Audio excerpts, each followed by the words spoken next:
Hi hello నమస్తే, this is Rani. Welcome to my channel Rani vlogs 21.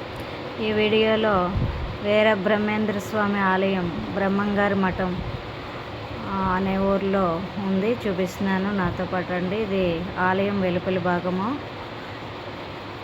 ఇది ఆలయం లోపలి భాగము. 1693లో ఇక్కడే వీరబ్రహ్మం గారు సమాధి అయ్యారు. సమాధి కూడా చూడడం జరిగింది. ఫోటోలో కెమెరా అనుమతించలేదు. అలాగే ఆయన వారసుల ఇల్లు కూడా ఈ పక్కనే ఉంది.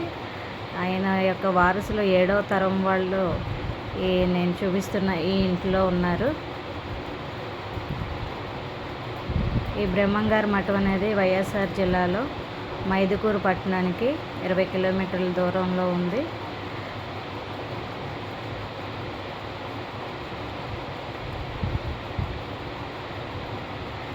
ఇదంతా ఆలయం లోపలి భాగం.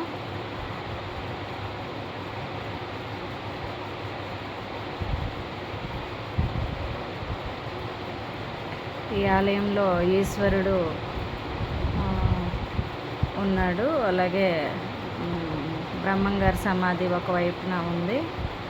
ఆలయం మండపం, ధ్వజస్తంభం చాలా విశాలంగా ఉంది.